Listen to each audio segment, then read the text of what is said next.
এই গাইস, তো আমি তোমাদের বঙ্গাইয়ের সবাই আজকে চলে এসেছি। অনেক দিন পর উদয় হয়েছি। একটা কুর্তা পরে আমি বানাবো 3টে লুক। তো চলো শুরু করা যাক। ফার্স্টে একটা ময়শ্চারাইজার আগেই মেখে নিয়েছিলাম, কিন্তু এখন আমি মাখবো Manish Malhotra Luminous moisturising primer. আমার স্কিন একটু তেল তেলের জিনিস বেশি পছন্দ করে, তো মানিশ মালহোত্রার এই বিউটি লুমিনাস ময়শ্চারাইজিং প্রাইমারটা কিন্তু আমার পার্সোনালি ফেভারিট হয়ে গেছে এখন। তো আমি সত্যি কথা বলতে কনসিলার দেওয়াটা নিজের ফেসে খুব একটা পছন্দ করি না, কিন্তু আমি এখন দেওয়া স্টার্ট করেছি, কারণ কিছুই না, জাস্ট কমপ্লেক্সনটা একটু ব্রাইট অ্যান্ড অয়েলি, একটু চিপচিপা হাত থেকে বাঁচিয়ে দেয়। তো এটা হচ্ছে সুইস বিউটির একটা কনসিলার, আর তার সাথে আমি মাইগ্ল্যামের বেবি ক্রিম অ্যাড করেছি, যেই বেবি ক্রিমটা আমার ফেয়ার কমপ্লেক্সনের উপরে একটু রেডিশ গ্লো দেবে। তো সেটাই আমি চাই আজকে এই রেড কুর্তাটার সাথে। টু বি ভেরি অনেস্ট, আমি খুব একটা মেকআপ করি না, বাট যতটাই আমি নিজের মতো করে নিজে সাজি সেটাই আমি ভিডিও করে তোমাদের দেখাতে চাই, তো সেটাই দেখাচ্ছি।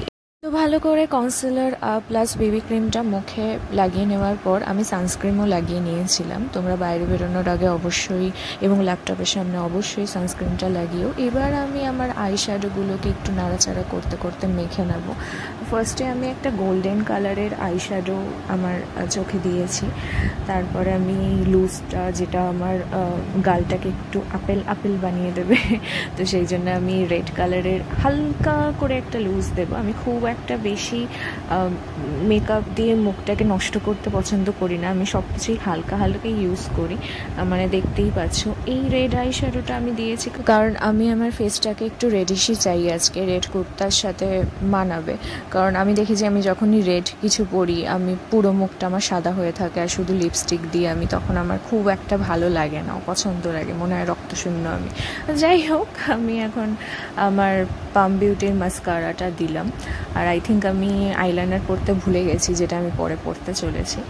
লিপ গ্লসটা আমি দিয়ে রাখি আগে, কারণ আমার আঠালো ঠোঁট একেবারেই পছন্দ না, যেটাকে বলে ম্যাটেড লিপস। আমার লিপস বিভৎস টানে, আমার স্কিন বিভৎস ড্রাই হয়ে যায়, তো আমি অয়েলি জিনিসপত্র পছন্দ করি আমার স্কিনে, তো সেই জন্য আমি ফার্স্টে লিপ গ্লসটা দেওয়ার পরই লিপস্টিকটা ব্যবহার করেছি। And yes, here I am using পাম বিউটির এই লাইনারটা, যেটা আমার খুবই পছন্দ, একদম একটা সরু লাইনার, আমি বেশি আঁকাঝুঁকি করবো না আমার চোখে। এই লুকটার সাথে আমি সরু করে জাস্ট এই আইলাইনারটা টেনে দেব, খুব একটা থিক করব না। এখন আমার চুলটাকে আমি নিম ডালের চিরুন দিয়ে ভালো করে আঁচড়ে নিয়েছি, কানটা ফাঁকা ফাঁকা লাগছে, চট করে ইয়াররিংসটা পরে নিই। তো লাগছে না, একটু একটু হলেও তো মিষ্টি লাগছে, আই হোপ। আমি এতক্ষণ খেয়ালই করিনি যে আমার কুর্তার মধ্যে আমার এই কালো টিপটা আটকে ছিল, পরলাম, দেখলাম খুব একটা মানাচ্ছে না, তাই খুলে ফেললাম।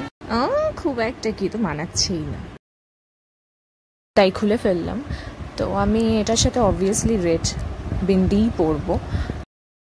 এবার এই রেড বিন্দিটা পরার পর আমি একটু ভদ্রসভ্য লাগছি মনে হচ্ছে, তাই আমার, তোমরা কি বলো কমেন্ট করে জানাও আমাকে। দেখো, তো এটা একদম নর্মাল লুক, যেটা আমরা অনায়াসেই রেগুলার ডেইলি লাইফে ইউজ করতে পারি, বিয়েবাড়িতেও ইউজ করতে পারি, রাস্তাঘাটে অবশ্যই এত সেজে বেরোবো না। তো এই কুর্তাটা কিন্তু একদমই একটা সাদামাটা কুর্তা, কিন্তু মেকআপ করার পর এটা কিন্তু খুব ভালো লাগছে দেখতে। আর এইটা আমি মাথায় পরে নিয়েছি একটা কানের দুল, যেহেতু আমার হাতের কাছে মাং টিকা, যেটাকে বাংলায় বলে টিকলি, সেটা আমার হাতের কাছে ছিল না, তাই আমি একটা কানের দুল পরে জাস্ট দেখানোর চেষ্টা করেছি যে এই লুকটাও কিন্তু দুর্ধর্ষই লাগছে আমার কাছে।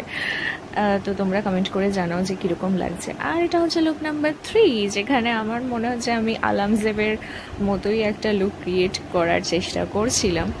তো আমার পার্সোনালি খুব ভালো লেগেছে হীরামান্ডির সবকটা look, and I am sure যে তোমাদেরও খুবই ভালো লেগেছে।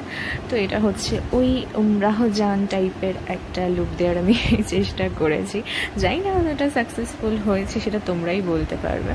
দেখো, মেকআপটা কিন্তু সেমই আছে, জাস্ট এদিক ওদিক করে আমি একবার আলামজেব হয়েছি, একবার আমি হয়েছি বঙ্গনারী। তাহলে একদম দেরি না করে ভিডিওটাকে লাইক করো, চ্যানেলটাকে সাবস্ক্রাইব করো, যাতে আমি এরকম আরও ভিডিও বানাতে পারি।